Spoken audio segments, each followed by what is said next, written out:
प्रश्न: खालचा भाग अस्वस्थ वाटल्यास काय करावे?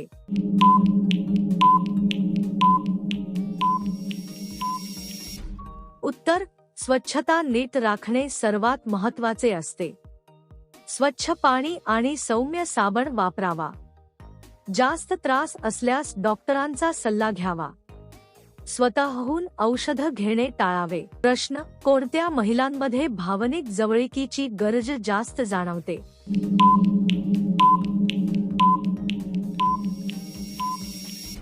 उत्तर: ज्यांना मानसिक आधार कमी मिळतो. ज्या तणावाखाली असतात त्यांना जास्त गरज वाटू शकते. प्रेम आणि समजूतदारपणा महत्त्वाचा असतो. प्रत्येक व्यक्ती वेगळी असते. प्रश्न: जवळीक करताना मध्येच थांबल्यास काय प्रतिक्रिया येऊ शकते?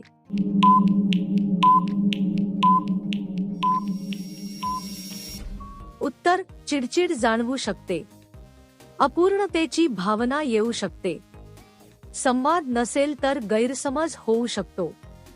एकमेकांशी मोकळेपणाने बोलणे गरजेचे आहे. प्रश्न: शरीरातील संवेदनशील भागाला स्पर्श केल्यावर उत्साह का वाढतो?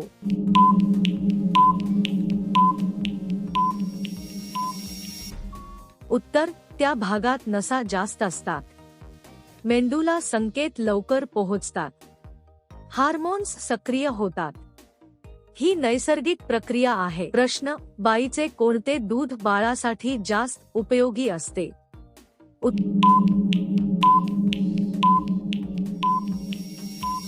उत्तर: आईचे दूध सर्वोत्तम असते. ते बाळाची रोगप्रतिकारक शक्ती वाढवते.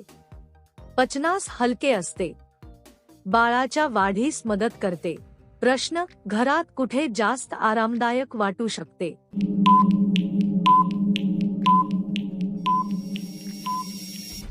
उत्तर: जिथे शांतता असते. स्वच्छ आणि हवेशीर जागा. स्वतःची खोली आरामदायक वाटते. व्यक्तीनुसार फरक असतो.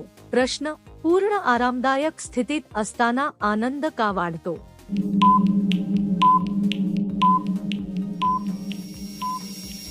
उत्तर: शरीर सैल होते. मन शांत होते. तणाव कमी होतो. अनुभव अधिक चांगला वाटतो. प्रश्न: कोणाकडून केस काढताना जास्त सोयीचे वाटते?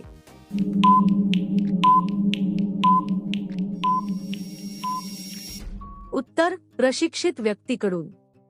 सुरक्षित साधनांचा वापर होतो. जखम होण्याचा धोका कमी असतो. स्वच्छता राखली जाते. प्रश्न: कशामुळे खालच्या भागातून पांढरसर स्त्राव दिसू शकतो?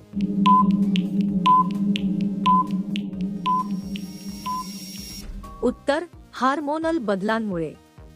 सामान्य जैविक प्रक्रिया असते. कधी कधी संसर्गामुळेही होऊ शकते.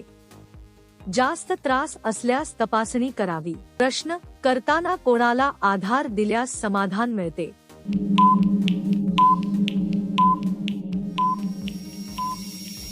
उत्तर: समजूतदारीला. जो संवाद साधतो. भावना समजून घेतो. परस्पर विश्वास महत्त्वाचा. प्रश्न: बाळाला त्वचेवर हलके चोळल्यास काय होते?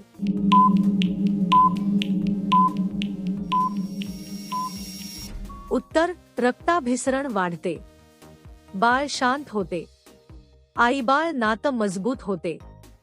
बाळाला आराम मिळतो. प्रश्न: केस पांढरे झाल्यानंतरही आनंद का येतो?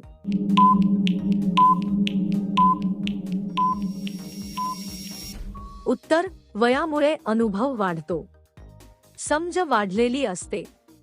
भावनिक पातळी मजबूत असते. आनंद मनावर अवलंबून असतो. प्रश्न: तृतीयपंथी व्यक्तीसोबत कसे वागावे?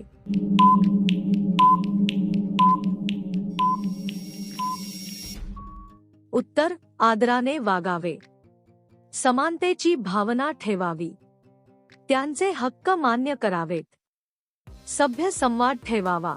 प्रश्न: सेवा देणाऱ्या व्यक्तीचे शुल्क किती असते?